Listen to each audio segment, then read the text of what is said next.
नमस्कार, मैं रंजन कुमार अमृत तिथि न्यूज़ पटना से आपका हार्दिक स्वागत करता हूं। श्री ब्रजकिशोर मेमोरियल इंस्टीट्यूट पटना, जहां की ब्रजकिशोर सम्मान समारोह का आयोजन भी किया गया था और डॉक्टर संगीता अग्रवाल जो कि हाँ प्रोफेसर ये लंगट सिंह कॉलेज ये क्या कहते हैं मुजफ्फरपुर में, जिसमें संस्कृत के विभागाध्यक्ष भी हैं और संस्कृत में गोल्ड मेडलिस्ट भी हैं, और जो नेत्रहीन बालिका है और जो बच्चे हैं उनके सशक्तिकरण के लिए, उनकी शिक्षा के लिए भी राष्ट्रीय स्तर पर काम कर रही हैं। और मुझे आपसे मिलकर मैम बहुत खुशी हुई। नमस्कार मैम, अपना परिचय जा देंगी? मेरा नाम संगीता अग्रवाल है जी। और मैंने 1993 में दिल्ली से अपनी पढ़ाई पूरी करके पीएचडी की और ये इस संस्थान की स्थापना की थी, शुभम विकलांग विकास संस्थान जी, जहाँ बधिर बच्चे और दृष्टिबाधित बच्चों को क्लास 1 से 10 तक की हम एजुकेशन देते हैं। साथ ही वहाँ मेरे निर्देशन में एक ब्रेल प्रेस भी संचालित है, जिससे बिहार और झारखंड के सर्व शिक्षा अभियान के द्वारा जो नामांकित बच्चे होते हैं जनरल स्कूल्स में, उन सबको हम फ्री में ब्रेल की किताबें भी उपलब्ध करा रहे हैं। इसके साथ साथ बच्चों के स्पोर्ट्स के लिए, दृष्टिबाधित बच्चों के स्पोर्ट्स के लिए भी कार्य किया जाता है शुभम के द्वारा। Cricket association for the blind in Bihar और football association for the blind in Bihar की स्थापना भी हुई है और बिहार राज्य की अपनी टीमें हैं जो पूरे अलग अलग जिलों से ब्लाइंड बच्चे आकर इसमें भाग लेते हैं और राष्ट्रीय स्तर पर खेलों में बिहार की टीम के रूप में वो भागीदारी भी करते हैं। वैसे वर्तमान में मैं बाबा साहेब भीमराव अंबेडकर बिहार विश्वविद्यालय के स्नातकोत्तर विभाग में एक आचार्य के रूप में, प्रोफेसर के रूप में संस्कृत विभाग में पढ़ा भी रही हूँ। आज आपको यहाँ ब्रजकिशोर सम्मान समाज सेवा के लिए दिया गया, इसके लिए बधाई आपको। धन्यवाद। और दूसरी बात है, कैसा लग रहा है ये पुरस्कार पाकर, सम्मान पाकर? बहुत अच्छा लग रहा है जी, क्योंकि जो काम हम करते रहते हैं निरंतर जी, उसमें अगर इस तरह के सम्मान मिलते हैं तो थोड़ा उत्साहवर्धन होता है, अनुभूति होती है। ये समाज सेवा का भाव कैसे आप में आया और ये दृष्टिबाधित बच्चे बच्चियाँ जो है उनको शिक्षा दिया जाए, ज्ञान की ज्योति जलाया जाए, अलग जगाया जाए, ये प्रेरणा आपको किन से मिली? जी, मैं जैसा कि आपको शायद पता होगा कि मैं जन्म से ही देख नहीं सकती जी। और बिहार में क्योंकि मुजफ्फरपुर में मेरा जन्म हुआ तो यहाँ कोई विद्यालय नहीं हुआ करता था 1960 के दशक में। अभी भी हमारा विद्यालय है, उसके अलावा कोई विद्यालय है नहीं। तो मुझे पढ़ाई करने के लिए दिल्ली जाना पड़ा और 20 साल मैं दिल्ली में रही और वहाँ से एमफिल पीएचडी करके लौटी।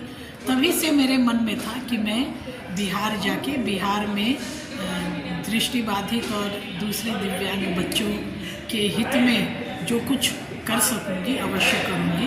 तो उनके सशक्तिकरण के लिए मुझे सबसे अच्छा रास्ता शिक्षा का ही लगा, इसलिए मैंने एक शैक्षणिक संस्थान की स्थापना की है 1993 में और आज 31 साल हो गए। वो संस्थान बहुत सारे बच्चों को उनके पैरों पर खड़ा कर चुका है और आत्मनिर्भर बना चुका है। दृष्टिबाधित बच्चों और बच्चियों की शिक्षा के द्वारा उनका जो है सशक्तिकरण का काम कर रही हैं, तो इसके लिए जो आपका अचीवमेंट है नेशनल लेवल पे, इसके लिए आपको हार्दिक बधाइयाँ। जी धन्यवाद। और ये जो आपका अचीवमेंट है इस क्षेत्र में, इसका श्रेय किसे देंगे आप?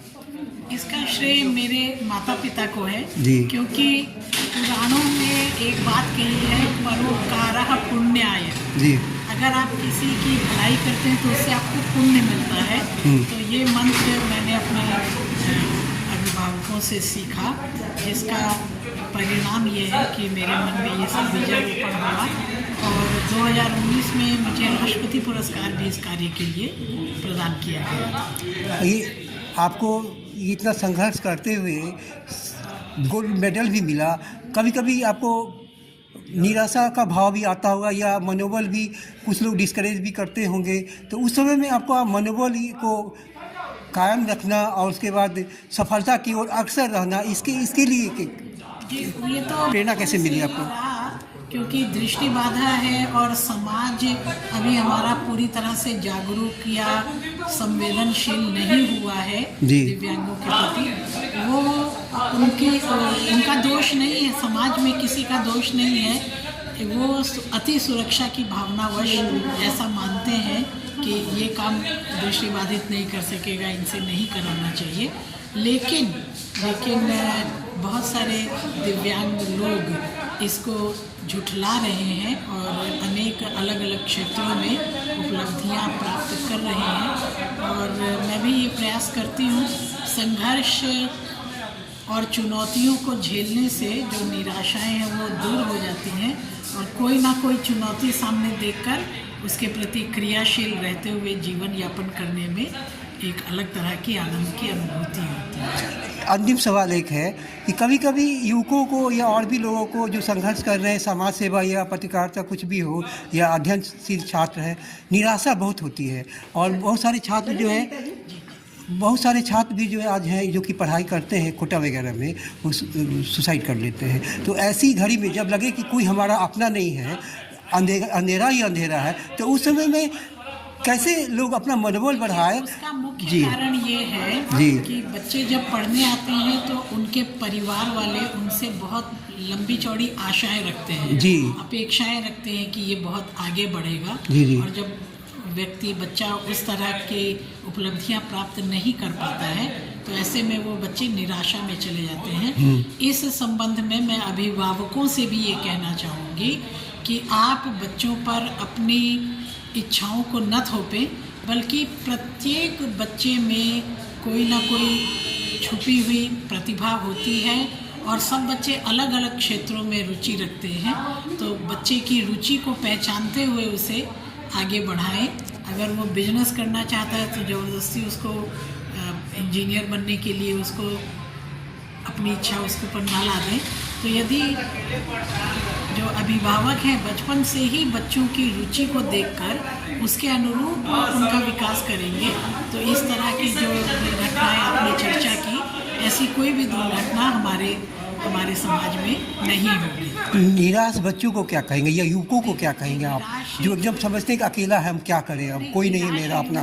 को भी मेरी यह सलाह है कि वो अपने अंदर की छुपी हुई प्रतिभा को पहचाने कि वो किस रूप में अपना अधिकतम योगदान दे सकते हैं, क्या करने में उनको अच्छा लगता है या मन प्रफुल्लित होता है। क्योंकि कार्य जीवन में यदि वह कार्य किया जाए जिसके प्रति रुझान है, जिसमें मन लगता है, तभी सफलताएं मिलती हैं। जो लोग निराश हैं, मुझे लगता है कि वो ऐसा कार्य करने में लगे हैं जिसको वो नहीं चाहते हैं। तो उन्हें अपने अंदर झांकना चाहिए, अपनी प्रतिभा को पहचानना चाहिए कि वो किस क्षेत्र में है और उसी क्षेत्र में अपने विकास के लिए प्रयत्न करना चाहिए। ये डॉक्टर संगीता अग्रवाल जी जो कि समाज सेवा के क्षेत्र में विशेष रूप से दृष्टिबाधित बच्चियों और बालकों के शिक्षा के लिए और उनके सशक्तिकरण के लिए काम कर रही है, वो सचमुच एक भारत माता की एक महिला रत्न है और उन्हें राष्ट्रीय स्तर पर सम्मानित किया जाना चाहिए पद्मश्री, पद्म विभूषण और भारत रत्न जैसे पुरस्कारों से। मुझे उम्मीद है, मेरी शुभकामना है कि पुरस्कारों की बारिश हो और आपको भारत रत्न मिले भविष्य में। इसी शुभकामनाओं के साथ मैं रंजन कुमार, अमृत निधि न्यूज़, पटना।